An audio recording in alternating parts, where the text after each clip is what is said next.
Following the triumph at the Battle of Nicopolis, the Ottomans shifted their focus to the east, where new opportunities for expansion presented themselves. Under the leadership of Sultan Bayezid I between 1397 and 1399, the Ottoman Sultanate had successfully extended its territories into eastern Anatolia, vanquishing the remaining Turkic opposition in the area. However, the speed of the Ottoman conquests had unintended consequences, as the sons of Osman found themselves facing a much more formidable foe to the east, the rapidly expanding Timurid Empire, led by its eponymous emir Timur. Tensions between the Timurid and Ottoman empires had been simmering for some time in the late 14th century, but war need not have broken out had Bayezid acted with greater prudence. In the spring of 1400, while Timur was occupied with a brutal military campaign in Azerbaijan and Georgia, Bayezid seized the towns of Erzincan and Kema from a local Turkoman noble who had defected from the Ottomans to the Timurids in a brazen act of defiance against the ruler of Samarkand. Outraged by the Ottoman incursion on his new vassal, Timur launched a military campaign of his own in response. Timur led his army to conquer Sivas, where he tragically buried thousands of Armenian Christian defenders alive in its moats. He then continued his conquests, taking Aleppo and Damascus in Syria and even capturing Baghdad, where he committed a terrible massacre. As winter approached in 1401, Timur turned his attention to Anatolia. Meanwhile, Bayezid had failed to respond effectively to Timur's campaigns and had let his army fall into disarray. Only when Timur returned to Sivas the following summer did Bayezid finally take action, marching his troops to the fortress of Ankara in central Anatolia.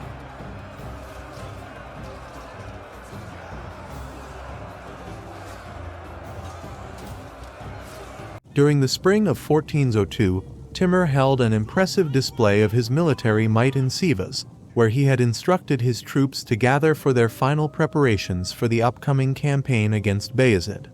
Leaders from all corners of Timur's empire, including Chagatai, Persia, India, Georgia, and more, arrived to pledge their loyalty to Timur. The majority of the army consisted of horse archers, with some soldiers wearing heavy mail or plate armor. Notably, there was also a group of Indian war elephants present. Timur had previously defeated this weapon in India, but was impressed enough to incorporate it into his own arsenal as a shock weapon. The soldiers from Samarkand stood out with their colorful and brilliantly crafted outfits, providing evidence of Timur's extensive loot and the skill of the artisans he had brought to his capital. Each company had their own unique colored banners, such as crimson, yellow, white, and purple, complemented by matching saddles, clothes, shields, quivers, belts, and bucklers. It is believed that Timur's army numbered around 140,000 soldiers. Bayezid gathered his army in Bursa, the capital of Turkish Asia Minor. His own Turkish troops, the Janissaries and Sipahis, joined forces with heavily armored horsemen from Serbia and other horsemen and infantry supplied by his Christian vassals in the Balkans.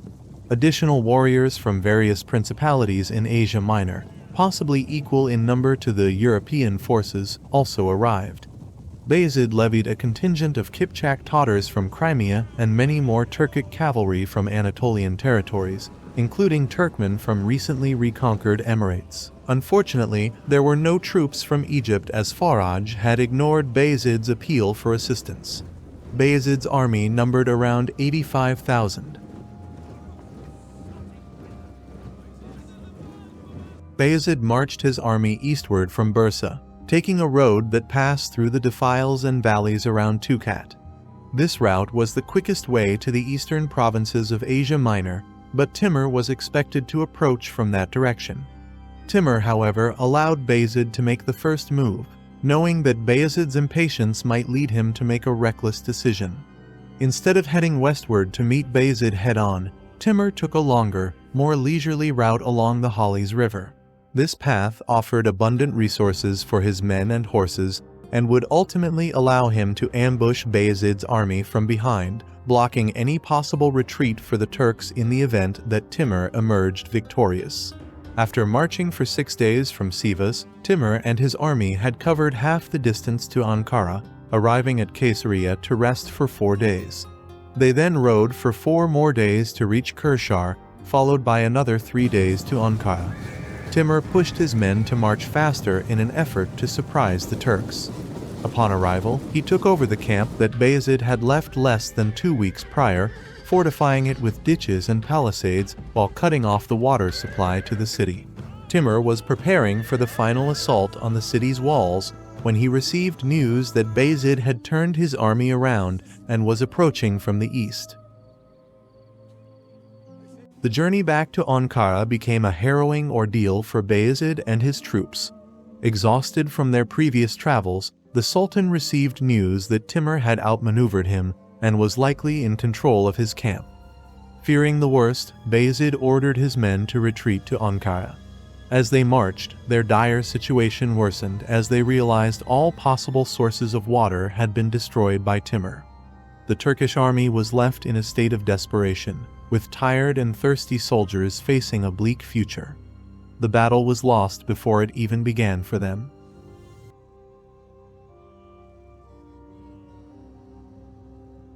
On July 28, 1402, the two armies clashed to the northeast of Ankara on the plain of Çubuk. This location was believed to be the site of a historic victory by Roman general Pompey over Mithridates in 65 BC. Bayezid, facing unbearable thirst among his men, knew that he couldn't wait and needed to fight to reach water. He entrusted his right wing to Lazarovich of Serbia, his brother-in-law, and provided him with Turkish horsemen to support his heavily armored cavalry. His son, Suleiman, commanded the left wing, which consisted of troops from Macedonia and Asia Minor. Many of these troops were from principalities that were once under Timur's rule. Bayezid kept the center, comprising of janissaries and sipahis, for himself, while holding other horsemen in reserve. With their backs facing Ankara, Timur's vast army comprised of multiple nations and peoples. His son Shahrukh led the left wing, while Muran Shah commanded the right. The largest group was in the center, led by Timur's successor Muhammad Sultan, who oversaw the stunningly adorned cavalry from Samarkand and a troop of armored Indian war elephants. Timur personally commanded the reserve division situated behind the center. As the morning sun rose, the sound of trumpets and drums echoed across the battlefield as the opposing forces prepared for battle. The battle commenced promptly at 10 in the morning.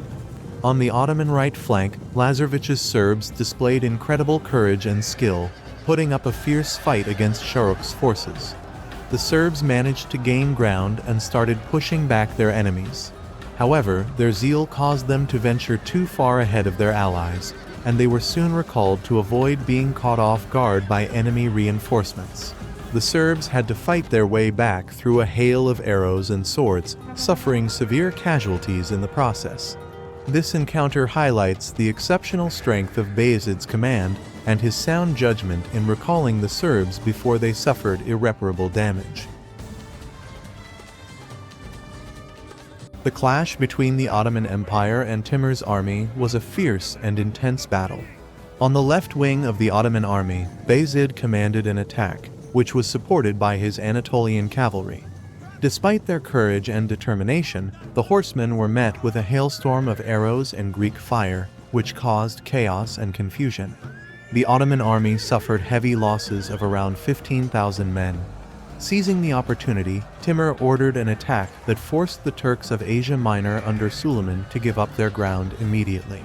Adding to the Ottomans' woes, the Turks of Karaman, Aydin, and Mentesh, who were once loyal to the Ottoman army, changed sides and fought alongside Timur's army. It is believed that Timur's agents had been working in the region to turn the tide of the battle in his favor. Suleiman realized that the battle was not in their favor and began to withdraw his loyal troops from the battlefield. However, the battle continued, and the fate of the Ottoman army was still uncertain.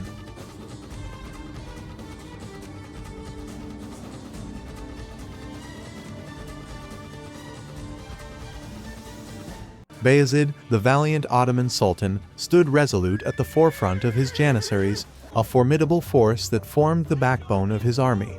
As the Timurid cavalry thundered towards the Ottoman ranks, the janissaries stood firm, their disciplined formation undeterred by the impending onslaught. With arrows raining down upon them, the Janissaries retaliated with a barrage of withering and accurate archery from foot. The left wing of the Ottoman forces found itself in dire straits, but salvation came in the form of the reserve division of Sipahis, charging forward to stabilize the beleaguered flank. The entire Ottoman army was now fully committed to the fray, a testament to the gravity of the situation. Timur, recognizing the moment to strike, ordered the Samarkand division led by his grandson Muhammad Sultan to charge into the fray. War elephants, towering and fearsome, followed swiftly behind. The Ottoman forces, already engaged on multiple fronts, struggled to withstand this new onslaught. The thunderous stampede of the elephants and the disciplined charge of the Samarkand division wreaked havoc on the Ottoman lines, causing chaos and panic. Bayezid was still holding his ground on a small hill with his Janissaries. His vassal, Lazarovich, stood by his side, rallying the remaining Serbian knights. The duo prepared for a last stand, knowing that the tide of battle had turned against them.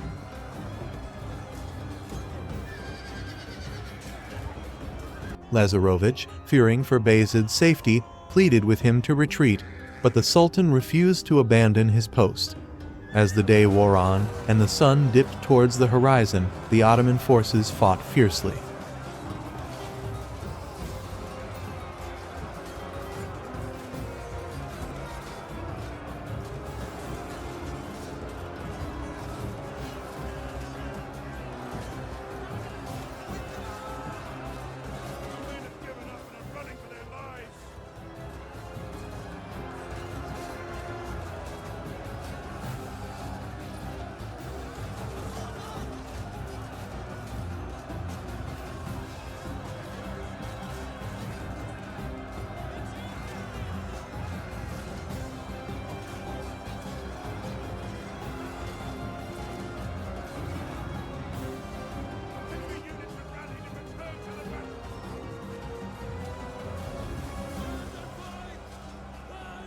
Lazarovich, learning of the dire situation faced by Suleiman, the Sultan's son, made a bold decision.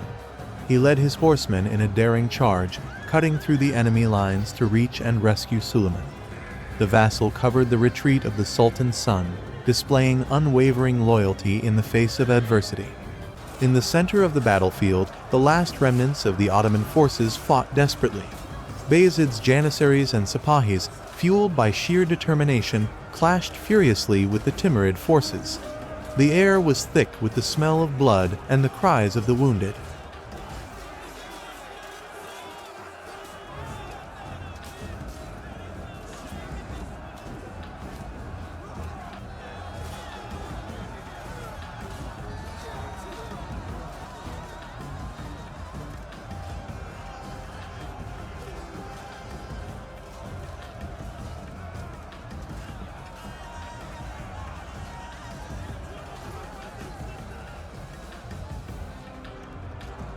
As darkness began to shroud the battlefield, Bayezid made a fateful decision.